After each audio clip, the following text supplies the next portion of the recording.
One of the most well-known plays of our time is coming to the Everyman Theater. We are talking about Thornton Wilder's The Skin of Our Teeth. We're joined now by director Noah Hammelstein and puppet designer James Ortiz. They are here with more. How are you guys? Thank you, Elsa. Great to be here. Hi. Happy to have you both here. So tell us, for those who are not familiar with this story, tell us a little bit more about The Skin of Our Teeth.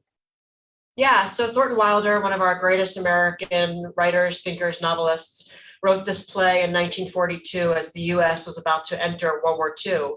And he wanted to take a sort of fantastical look at survival, about how people rise to their better selves, come together, and can do anything. And he created this big adventure. It travels through time, and it's an amazing feat for a theater company to pull off. Explain why this award-winning play is still relevant today. It's so long ago, but not really. Right. It's not so long ago. So as I said, it's a fantastical piece. He imagines this family encountering the Ice Age, encountering a flood of biblical proportions, encountering the end of a war. And every time they reach the end of their rope, they can rise again. So it's a play about endurance. It's a play about people coming together. It's a play about survival, family, isolation, coming out of isolation, and joy. So it's an incredible play to pull out now as we're coming back to the theater for the first time in 18 months. We have this incredible resident company of artists who make their living in the DMV. They're all coming back to tell this story of a theater company coming back. There's also that other layer of a play within a play, which is a lot of fun, and we're just having a ball. That's where you come in, James, as well, because I know that you have won awards for your puppet design. Talk about your work for this production in particular. Yeah, I mean, this, as we were saying, this play's been around for a minute, and it's theatrical. It's a celebration of theater. It's not trying to be, a kitchen sink drama, So what's fun about it is that it is larger than life. Normally the show is approached where there are maybe some dinosaurs and woolly mammoths that walk across the stage and take up space. And in a lot of different versions, sometimes it's actors in suits, and that's always really fun, and again, theatrical. But when Noah reached out to me, he said, why don't we try to find a way to make this belong on stage in an even bigger and grander way? So we started talking about puppets.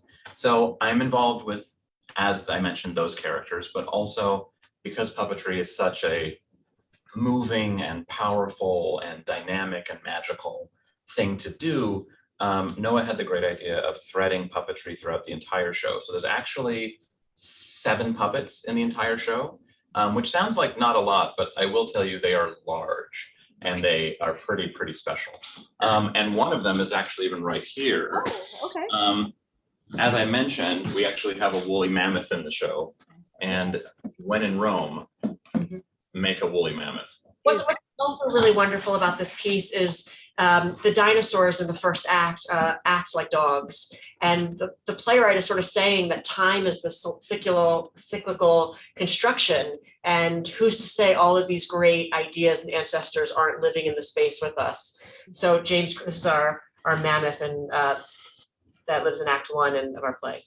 A very friendly character. That is beautiful craftsmanship. I was not expecting this puppet to come out looking like that. That is really gorgeous. Cool. This play, it runs from December 7th into the new year. We want to see both the actors and the puppets in action. So tell us how we get our tickets. If you go to everymantheater.org, like Elsa said, we run December 7th through January 2nd. There's also a streaming option if you're not quite ready to come out to the theater.